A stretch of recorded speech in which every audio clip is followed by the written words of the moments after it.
Hi friends, myself Chandrasekhar Kannur from Mahatma Gandhi Vidya Mandir's Arts, Science and Commerce College, Manmad, Taluka, Nandgaon. Today we will discuss about elements of group first and group second from 11th Science Chemistry. Let's start.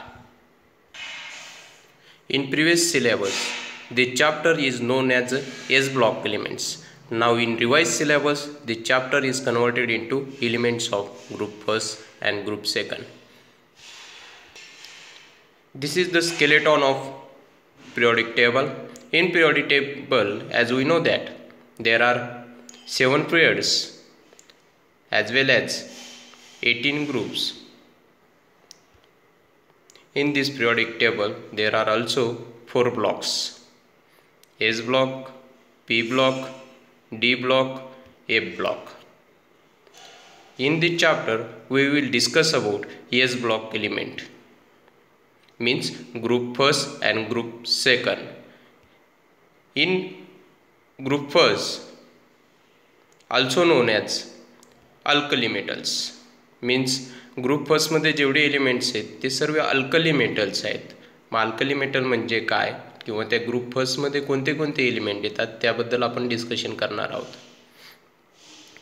In group first lithium, sodium, potassium,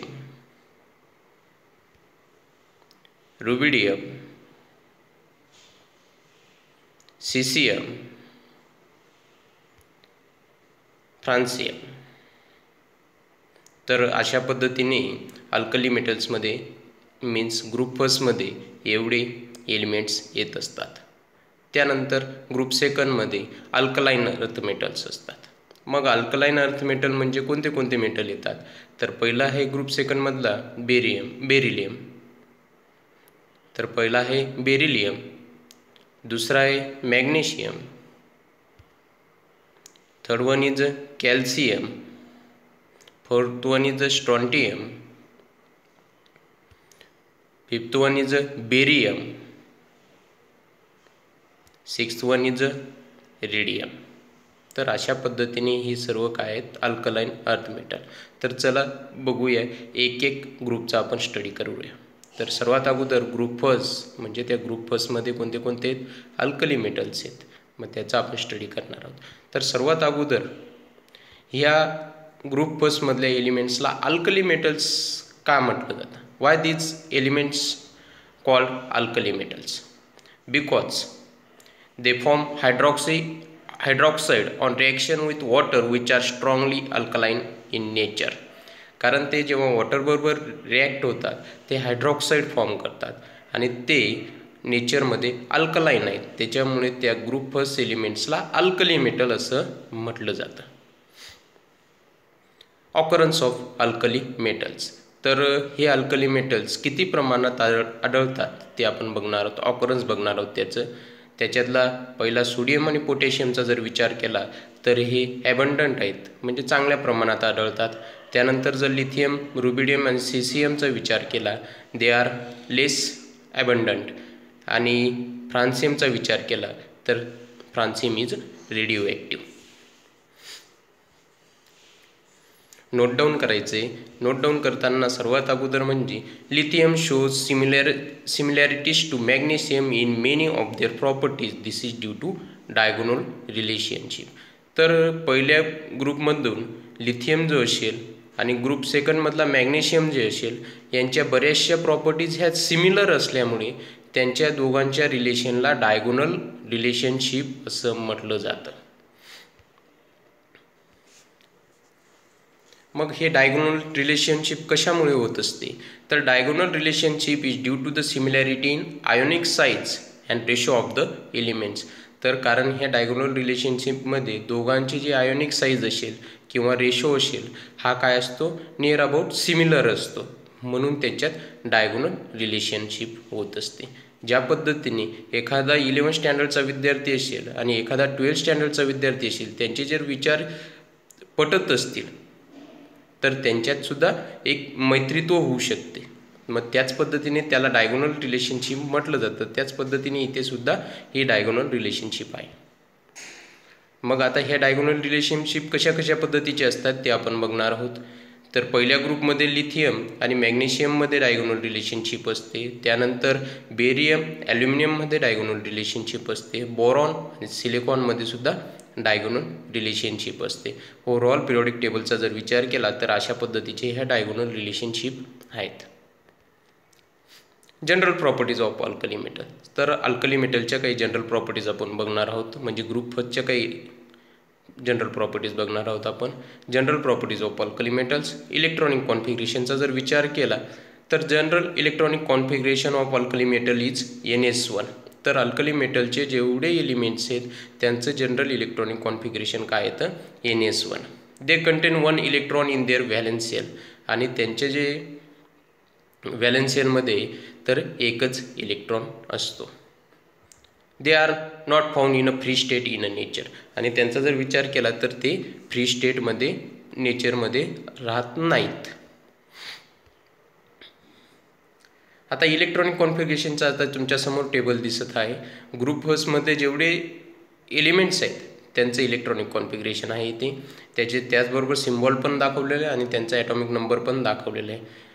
तिथं जे आपले सर्व element आहेत lithium, sodium, potassium, rubidium, caesium, francium यांचं सर्वांचं electronic configuration दिसत आहे टेबलवर. आणि त्याच्यात जर एक विचार केला तर सर्वांच्या इलेक्ट्रॉनिक कॉन्फिगरेशनमध्ये शेवटचं जे व्हॅलेन्स शेल असेल तर त्याच्यात S1 दिसतंय. ही सिमिलॅरिटी ग्रुप फर्स्टमध्ये आहे. तर मग लिथियमचा इन ब्रॅकेट हेलियम 2S1, सोडियमचा इन ब्रॅकेट निऑन 3S1, पोटॅशियमचा इन ब्रॅकेट आर्गॉन 4S1. अशा पद्धतीने ते सर्व S1 दिसत आहे.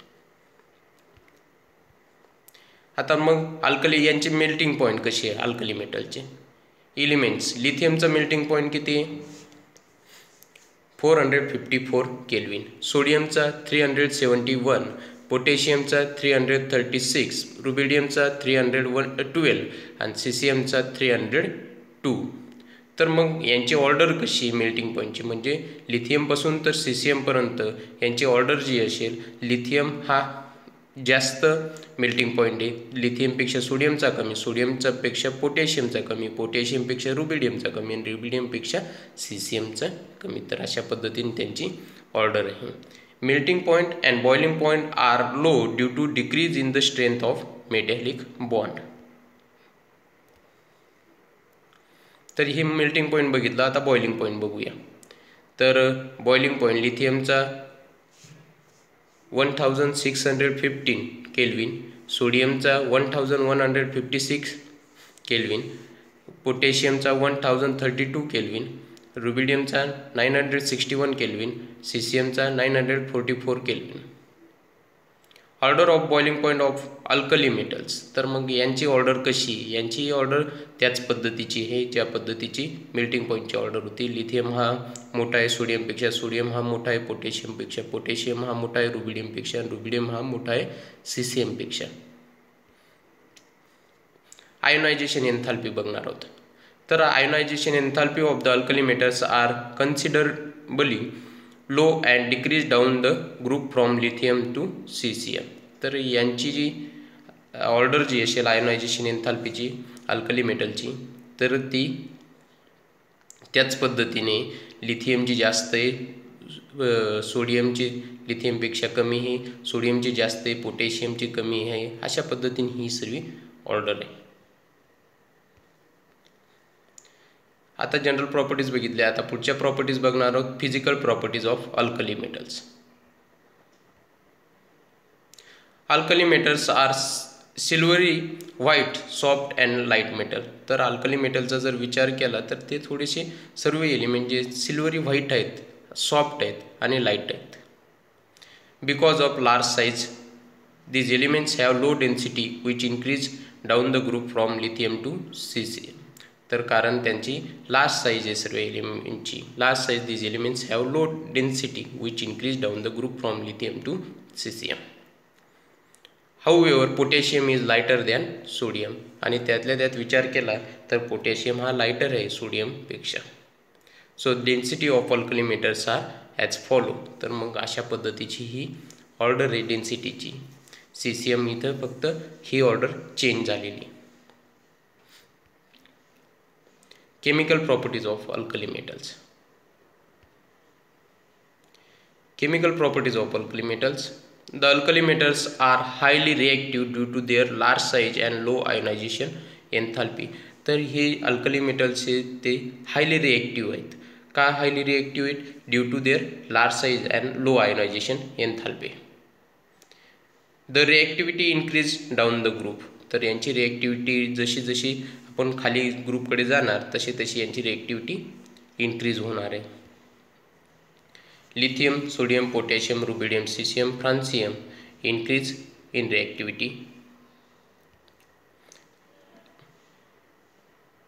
Reactivity towards oxygen. तर ऑक्सिजन बरोबर यांची रिएक्टिव्हिटी कशी आहे? म्हणजे ग्रुपचे जेवढे एलिमेंट्स आहेत म्हणजे त्यांना अल्कली मेटल्स म्हणत असतो आणि त्यांची जर ऑक्सिजन बरोबर रिॲक्शन झाली तर रिएक्टिव्हिटी ऑक्सिजन बरोबर कशी आहे ते आपण बघत आहोत. The alkali metal tarnish in dry air due to the formation of their oxide, which is turn react with moisture to form hydroxide. They burn vigorously in oxygen forming oxides. Lithium forms monoxide. तर अशा पद्धतीत त्याची reaction होत असते. जर आपण 4 lithium घेतला आणि त्याच्यात डायऑक्सिजन टाकला is gives rise to 2 lithium twice O. तर अशा पद्धतीचे ही रिॲक्शन होत असते and that is the lithium oxide.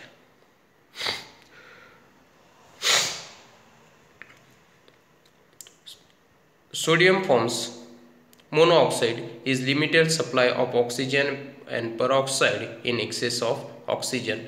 आणि जर सपोज सोडियम बरोबर याची रिॲक्शन झाली तर अशा पद्धतीने आपल्याला रिॲक्शन मिळत असते 4Na plus O2 is gives rise to 2Na2O. आणि जर याच्यामध्ये 2 प्रकारचे रिॲक्शन दाखवलेले आहेत. जर डायऑक्सिजन लिमिटेडमध्ये टाकला तर आपल्याला काय मिळत असतो 2Na2O2. परंतु ते जर एक्सेस अमाऊंटमध्ये टाकला, थोडा Na कमी घेतला आणि डायऑक्सिजन एक्सेस अमाऊंटमध्ये टाकला तर आपल्याला परऑक्साईड मिळत असतो. Means 2Na plus O2 in excess amount is gives rise to Na2O2, that is a peroxide. The other metals form सुपरऑक्साईड. मग हे झालं लिथियम आणि सोडियमबद्दल. तर मग हे बाकीचे जे मेटल्स असतील ते काय फॉर्म करत असतात? तर ते सर्व काय करत असतात? सुपरऑक्साईड फॉर्म करत असतात.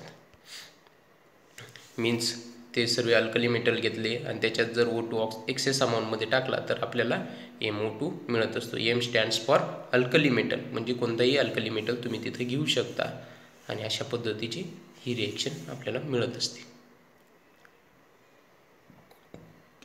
In all these oxides, the oxidation state of the alkali metal is +1. तर इथे विचार केला in all these oxides, the oxidation state of alkali metals is +1. Note down. Lithium shows exceptional behavior and directly combines with the nitrogen of air to form nitride lithium 3N. as well.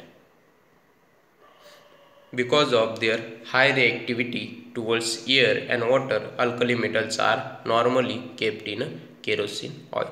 तर त्यासाठी हे जे alkali metals असतात ते kerosene ऑइलमध्ये ठेवावे लागतात. नाहीतर ते काय करत असतात? ते एअर बरोबर रिॲक्ट होऊन किंवा वॉटर बरोबर रिॲक्ट होऊन आपल्याला हाय रिॲक्टिव्ह असतात. त्याचा स्फोट नॉर्मली स्फोट होऊ शकतो. त्याच्यामुळे आपण ते सर्व जे अल्कली मेटल्स असतात ते केरोसिन ऑइलमध्ये ठेवावे लागतात. Chemical properties of alkali metals. Chemical properties of alkali metals. Reactivity towards water. Water बरोबर यांची रिॲक्टिव्हिटी कशी आहे? The alkali metals react with water to form hydroxide and dihydrogen. जर हे अल्कली मेटल वॉटर बरोबर रिॲक्ट झाले तर काय फॉर्म करतात ते आपण बघणार आहोत. जर suppose 2M stands for alkali metals. M म्हणजे काय? Alkali metal. आणि 2H2 मीन्स वॉटर टाकलं we get 2M+ plus 2OH minus plus H2. तर अशा पद्धतीची ही रिॲक्शन मिळत असते. मग एमच्या ठिकाणी काय असतं, अल्कली मेटल. जे आपण ग्रुप फर्स्टमध्ये बघतोय त्यातला कोणताही मेटल एमच्या ठिकाणी टाकू शकतो आणि अशा पद्धतीची रिॲक्शन आपल्याला मिळत असते. Chemical properties of alkali metals. Chemical properties of alkali metals.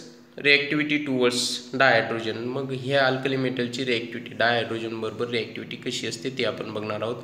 The alkali metals react with dihydrogen at about 673 kelvin to form hydrides. All the alkali metals hydrides are ionic solids with high melting points. तर मग अशा पद्धतीची ही reaction आहे. डायहायड्रोजन बरोबर जर alkali मेटलची reaction झाली तर 2M+ आणि H- आपल्याला मिळत असतो. रिॲक्टिव्हिटी टुवर्ड्स हॅलोजन्स. तर मग ह्या अल्कली मेटलची हॅलोजन बरोबर कशी रिॲक्शन होत असते ते आपण बघणार आहोत. Alkali metals burn into flame when heated and added to chlorine they form metal chlorides.